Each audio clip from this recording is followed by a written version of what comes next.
Hello friend, आपका अपना YouTube channel math में जीके टू जेड में आपका स्वागत है। चलिए आज हम लोग 7 क्लास के साइंस चैप्टर 2 पढ़ने वाले हैं, प्राणियों में पोषण।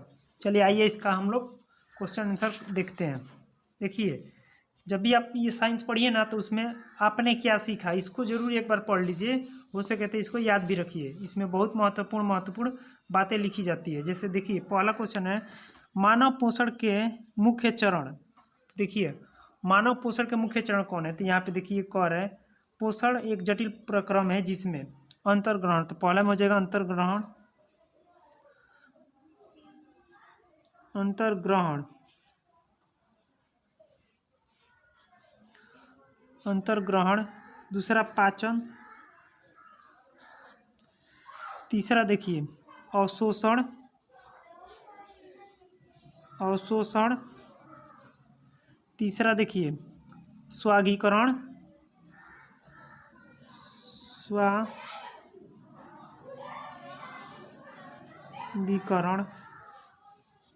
पांचवा देखिए निष्कासन।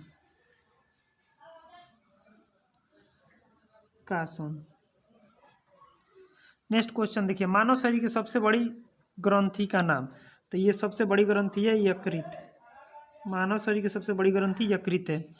अमाशय में हाइड्रोक्लोरिक अम्ल एवं, यहाँ पे देखिए आप लोग,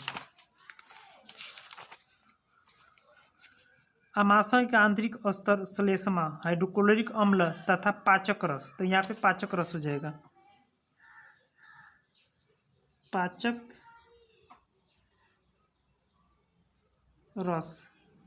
रस। अब देखिए, क्षुद्रांश की आंतरिक भित्ति पर उंगली के समान अनेक वर्धन होते हैं जो दीर्घरोम, यहाँ पे दीर्घरोम हो जाएगा, जो दीर्घरोम कहलाते हैं। दीर्घरोम। अमीबा अपने भोजन का पाचन।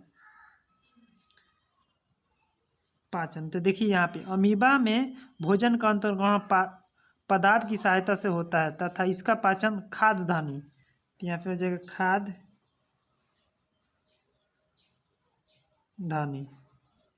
खाद्यधानी में होता है।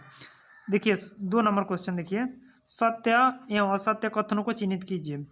मंड का पाचन अमाशय से प्रारंभ होता है, अमाशय से नहीं होता, ये असत्य है। सत्य। 2 नंबर देखिए, जीभ लाला ग्रंथि को भोजन के साथ मिलाने में सहायता करती है, तो ये सत्य है, सहायता करती है। पित्ताशय में पित्त रस अस्थायी रूप से भंडारित होता है, यह भी असत्य है। नेक्स्ट देखिए,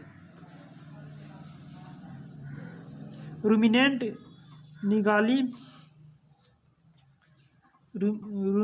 निगली हुई घास को अपने मुख में वापस लाकर धीरे धीरे चबाते रहते हैं, ये सत्य है।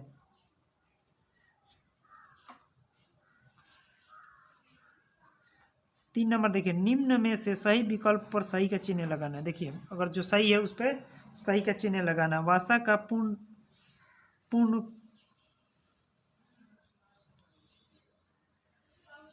3 नंबर में देखिए, निम्न में सही विकल्प पर सही का चिन्ह लगाए। वसा का पूर्ण रूपेण पाचन किस अंग में होता है? वह अंग है, तो वसा का पूर्ण पाचन कहाँ होता है? क्षुद्रांश में होता है, या क्षुद्रांश हो जाएगा। नेक्स्ट क्वेश्चन देखिए, जल का अवशोषण मुख्यतः किस अंग द्वारा होता है? जल का अवशोषण बृहदांत्र के द्वारा होता है। नेक्स्ट क्वेश्चन देखिए, कह रहा है कॉलम ए में दिए गए कथनों का मिलान कॉलम बी में दिए गए कथनों से कीजिए। तो कॉलम ए में है खाद्य घटक, यह है पाचन के उत्पाद, तो कार्बोहाइड्रेट। देखिए कार्बोहाइड्रेट क्या है? एक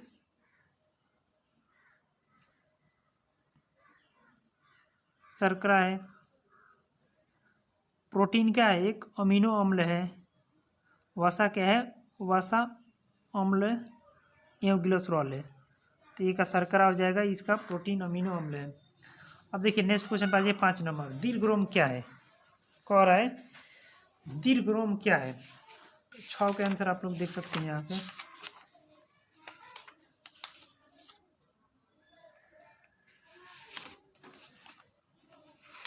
5 का आंसर।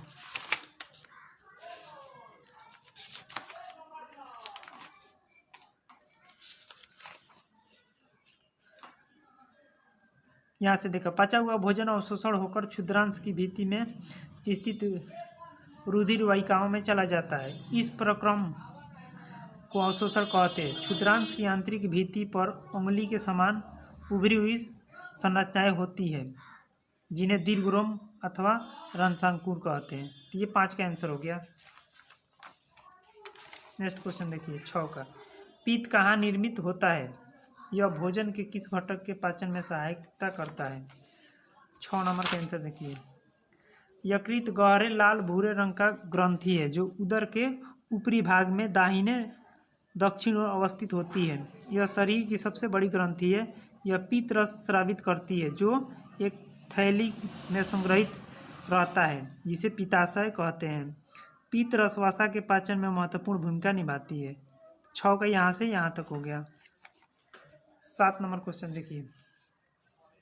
उस कार्बोहाइड्रेट का नाम लिखिए जिनका पाचन रूमेनेंट द्वारा किया जाता है परंतु मानव द्वारा नहीं। इसका कारण बताइए। आप इसका आंसर देख सकते हैं। यहाँ से देखिए,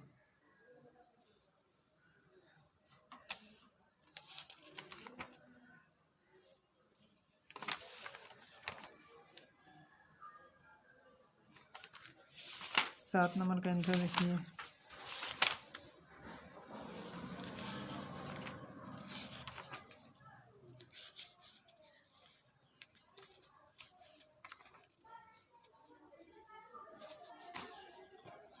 सात नंबर का आंसर यहाँ पे है। देखिए, घास में से सेलुलोज की प्रचुरता होती है जो एक प्रकार का कार्बोहाइड्रेट है। किसी रूमिनेंट अथवा रुमंथी पशु, हिरण आदि के रूमेन में सेलुलोज का पाचन करने वाले जीवाणु पाए जाते हैं। बहुत से जंतु एवं मानव सेलुलोज का पाचन नहीं करते हैं। देखिए, बहुत से जंतु और मानव सेलुलोज का पाचन नहीं कर पाते क्योंकि इनमें उसको पचाने के लिए जीवाणु नहीं पाया जाता है। 7 नंबर का आंसर आप लोग देख लिया। 8 नंबर, क्या कारण है कि हमें ग्लूकोज से ऊर्जा तुरंत प्राप्त हो जाती है? तो देखिए, ग्लूकोज कार्बोहाइड्रेट का सरलतम रूप है। तो हम लिख सकते हैं ग्लूकोज कार्बोहाइड्रेट का सरलतम रूप है। शरीर में ग्लूकोज का पाचन एवं अवशोषण सीधा हो जाता है जिस कारण ग्लूकोज से तुरंत ऊर्जा प्राप्त हो जाती है।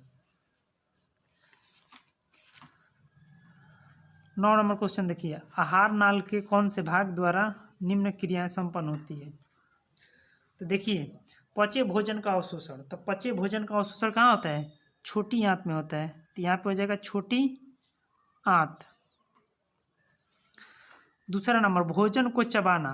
तो मुंह गुहा हो जाएगा, मुंह गुहा। या देखिए, दांतों द्वारा चबाते हैं। जीवाणु नष्ट करना। जीवाणु नष्ट करना छोटी आंत में होता है, छोटी आंत।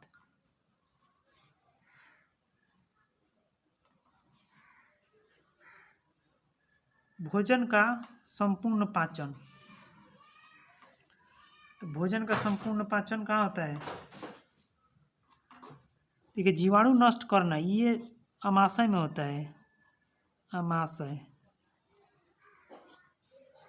भोजन का पूर्ण पाचन छोटी आंत में होता है, छोटी आंत। मल का निर्माण बड़ी आंत में होता है, बड़ी आंत। अब 10 नंबर क्वेश्चन देखिए। मानव एवं अमीबा के पोषण में कोई एक समानता एवं एक अंतर लिखिए। तो देखिए, समानता क्या है? तो लिखेंगे मानव एवं अमीबा के पोषण में एक समानता और एक अंतर निम्नलिखित है। तो समानता में हो जाएगा, मानव एवं अमीबा में भोजन का पाचन रसों के द्वारा होता है। दोनों है ना, इनमें दोनों में रसों के द्वारा ही भोजन का पाचन होता है। अंतर हो जाएगा, मानव में जटिल पाचन तंत्र होता है जबकि अमीबा में पाचन तंत्र विकसित नहीं होता है। नेक्स्ट क्वेश्चन 11 नंबर क्वेश्चन पर आ जाइए। कॉलम ए में दिए गए शब्दों का मिलान कॉलम बी के उचित कथनों से कीजिए। कॉलम ए है, कॉलम बी है। लार ग्रंथि। तो लार ग्रंथि का हो जाएगा लाला ग्रंथि है, लाला ग्रंथि नहीं लाल। तो इसका हो जाएगा लाला रस स्रावित करना, इसका हो जाएगा 3 नंबर। अमाशय, अमाशय क्या करता है? अम्ल का निर्मोचन करता है, तो इसका हो जाएगा 4 नंबर। यकृत, ग का देखिए, यकृत का पीस रस का श्रवण करता है, इसका ए हो जाएगा। घ नंबर के देखिए, मलाशय, बिना पचे भोजन का भंडारण। क्षुद्रांत, च का देखिए,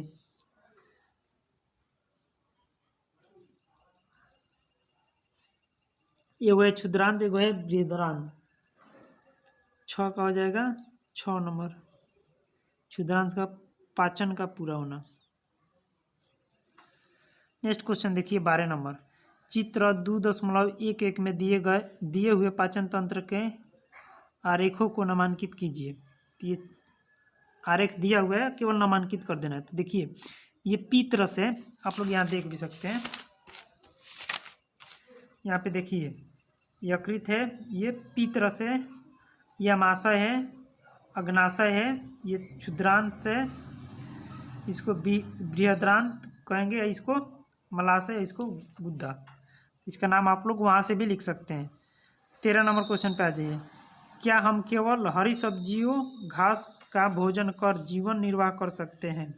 चर्चा कीजिए। देखिए ऐसे मतलब हरा जो पशु होते हैं वहीं कर पाते हैं, हम लोग नहीं कर पाएंगे, क्योंकि हम लोग के भोजन में कार्बोहाइड्रेट, प्रोटीन, विटामिन, वसा ये सब का ज़रूरत होता है। लेकिन देखिए हम लोग नहीं कर पाते, तो इसका आंसर होगा नहीं, क्योंकि हरी सब्जियों में थोड़ी मात्रा में सेलुलोज, विटामिन तथा खनिज लवण होते हैं, जो हमारे जीवन निर्वाह के लिए पर्याप्त नहीं है। यही कारण है कि हम लोग केवल हरी सब्जियों घास का भोजन कर जीवन निर्वाह नहीं कर पाते हैं। यदि इस चैनल पर आप लोग पहली बार आए हैं तो इस चैनल को सब्सक्राइब कर दें तथा वीडियो को ज़्यादा से ज़्यादा अपने दोस्तों के पास शेयर करें।